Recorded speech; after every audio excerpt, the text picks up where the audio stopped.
750. 750. Talong-talo ako din. Tayo dyan, brother. What's up mga par? So, another car, another day. So, dito nga pala si brother. Yung kahapon na nakamit natin sa coffee shop sa Auto Hub sa Angono Rizal. So, ayun, nakapag-decide na si bro. CEO nga pala to from Antipolo, VIP client. Okay lang tignan mga par. So, ito yung DRS niya. Loaded to mga par. So bro, pwede mo bang explain sa amin yung ano? Sige, yung sige. load ng Try ikutan natin. So sa gulong niya, bago lang to, few months ago, SX Sampiro, 18-inch na VLF mags. And then naka-cutback na din siya, tsaka air intake from drip exhaust. Strut bar, tapos dashcam, deep dish matting. Yan, simple lang, simpleng load lang, pero solid. Clean look all in lang. all brother, mga magkano yung gastos dito?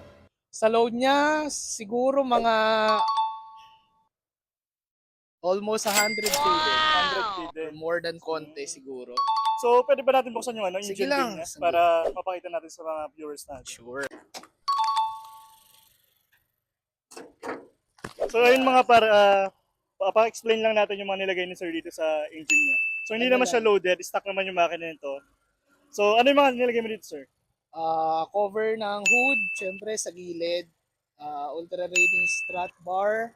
Kailangan to. Air intake, drip exhaust. Yun lang naman so far, all stock. Bagong battery din pala. Motolite. So far wala naman magiging problema, no? All goods, Casa All Records, goods. sir. So brother, doon naman tayo sa akin. Sure. Sige. Sa akin. Ito naman brother, 6 months old lang to. Honda RS 2025 model. 6 months old lang to mga par. Only 2k mileage brother. Ang bata. Batang bata pa bro. So all rig paint naman siya. Kasa maintain din. At saka walang gas-gas as in. Parang nilabas lang sa kasa. So ayun bro, kung makita mo naman, pwede mo naman i-check para at least kahit pa paano ma-check mo bago mo yun. Goods na. Actually, nikutan ko na siya kanina. Wala akong masabi. Talagang inalagaan ng malala. Yun lang. Brother, 6 months lang eh. Parang ano lang. 6 months, 2K mileage. 2K So, mileage pinamalengke lang. mo lang ba to? Wala bro, talagang dead Bahay stock. lang, Parang no? mga ganun. So Garage. ayun bro, dito tayo sa presyo. 900,000 yung 900. dito. Taas, bro. Kasi all stock, tas loaded nung sa akin eh. 750. 750, talong-talo ako dun tayo dyan brother. Ah, Pwede mong taasan bro. Sige, 850. 50. 50 mil na yun bro. Taas, bro. 780. Di pwede brother eh. Wala. Ano, sobrang baba promise. Sige, babaan ko ng konti bro. Para ma-deal natin. Para hindi rin sayang yung punta mo. Babaan natin 830. 830 ka, 780 ako. Halfway, 810. 810. Okay na yan, bro. Konti na lang, 20 na lang yun, no? 810. 815 bro. Sige, deal na ako 15.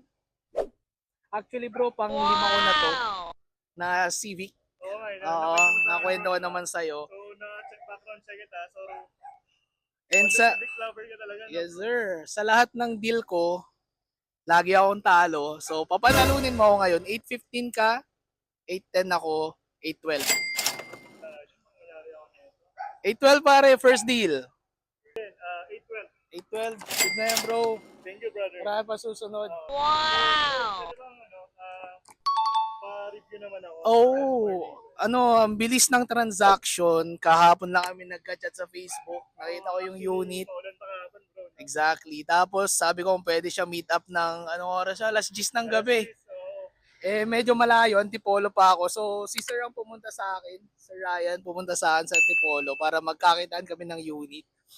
Then, tinulugan lang namin, isang tulog. Nag-deal kami nga today. Actually, wala nang tulog eh. Wala nang tulog. So, dito tayo. Hindi na nakatulog. So, yun. Smooth transaction. Okay sa presyo. Reasonable naman.